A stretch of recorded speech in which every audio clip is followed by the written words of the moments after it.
Hi friends, welcome to our channel. నమస్తే అండి.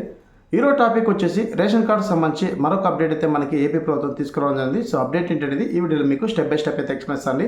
So ప్రధానంగా రేషన్ కార్డు సంబంధించి చాలామంది అయితే వెయిట్ చేస్తున్నారు. కొత్తగా అప్లై చేసుకున్న వాళ్ళు కావచ్చు, అలాగే కొత్తగా మ్యారేజ్ చేసి రైస్ కార్డులు యాడ్ చేసుకున్న వాళ్ళు కావచ్చు, అలాగే చిన్నపిల్లలు యాడ్ చేసుకున్న వాళ్ళు కావచ్చు, అలాగే రేషన్ కార్డులు ఏమైనా పేర్లు తప్పులుంటే మార్పు చేసుకోవడానికి ఇలాంటి వాళ్ళందరూ అయితే చాలా వరకు అయితే వెయిట్ చేస్తున్నారు. కొత్త రేషన్ కార్డులు ఎప్పుడు ఇస్తామని చెప్పేసి ఆల్రెడీ మనకి గత సంవత్సరం 2024 డిసెంబర్లో మనకి చివరిలో రేషన్ కార్డులు అప్లై చేసుకోవడానికి అవకాశం ఇస్తామని చెప్పేసి ప్రభుత్వం అయితే ఒక ప్రకటన చేయడం జరిగింది. సో అది వాయిదా వేయడం జరిగిందండి. సో ఆ వాయిదా వేయడం ఎందుకంటే ప్రధానంగా మనకి సంక్రాంతి వస్తుంది. సంక్రాంతికి కొత్తగా రేషన్ కార్డులు అనేది జారీ చేయాలని చెప్పేసి మనకి పౌరశాఖ మంత్రి నాదెళ్ల మనోహర్ గారు అయితే మనకి ప్రకటన చేయడం జరిగింది. అందులో భాగంగానే మనకి రేషన్ కార్డులు అయితే మొత్తం గతంలో ఉన్నటువంటి ప్రభుత్వం ఉన్నటువంటి రేషన్ కార్డులు తీసేసి ఇప్పుడు కొత్తగా వచ్చిన కూటమి ప్రభుత్వం ఏదైతుందో మన రేషన్ కార్డు అనేది రూపురేఖలను మార్చేయడం జరిగిందండి. సో ప్రధానంగా మనకి కొత్త రేషన్ కార్డు అనేది మన యొక్క క్రెడిట్ కార్డు కానీ అలాగే ఏటీఎం కార్డు ఏదైతే క్యూఆర్ కోడ్ ఉంటుందో ఆ క్యూఆర్ కోడ్ ఆధారంగానే మనకి రేషన్ కార్డు అయితే రూపొందించడం జరిగింది. ఇక్కడ మీకు స్క్రీన్ పైన చూపిస్తాను. ఈ విధంగానే మనకి సంక్రాంతిలో మనకి రేషన్ కార్డు అనేది రిలీజ్ చేస్తారు.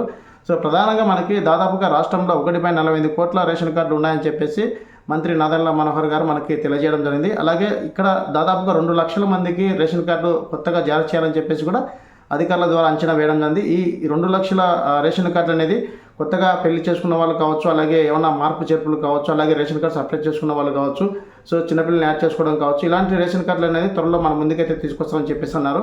సో డిసెంబర్లోనే మనకి ఈ కొత్త రేషన్ కార్డు అనేది జారీ చేయాల్సి ఉంటుంది. సో ప్రధానంగా ఇక్కడ వాయిదా వేయడం జరిగింది. ఎందుకు వాయిదా వేశారంటే మనకి రెవెన్యూ సదస్సు ఉందని చెప్పేసి సంక్రాంతికి రిలీజ్ చేయాలని చెప్పేసి ఏపీ ప్రభుత్వం నిర్ణయం తీసుకోవడం జరిగింది. సో అందులో భాగంగానే మనకి వాయిదా వేయడం జరిగిందండి. త్వరలో మనకైతే రేషన్ కార్డులు అయితే కొత్తగా రిలీజ్ చేయడం జరుగుతుంది. అలాగే వాటికి సంబంధించి ఏమైనా తప్పులు ఉన్నా కూడా సెర్చ్ చేసుకోవడానికి కానీ కొత్తగా అప్లై చేసుకోవడానికి కానీ గ్రామ సచివాలయంలో మనకి జనవరి చివరిలో కానీ అలాగే ఫిబ్రవరి మొదటి వారంలో కానీ మనకి ప్రొవైడ్ చేస్తామని చెప్పేసి పౌరశాఖ మంత్రి నాదెళ్ల మనోహర్ గారు అయితే మనకి తెలియజేయడం జరిగింది. ఇదండి రేషన్ కార్డు సంబంధించి అప్డేట్. మరొక వీడియోతో మేము ముందుకు వస్తాను. Thank you so much. జై హింద్.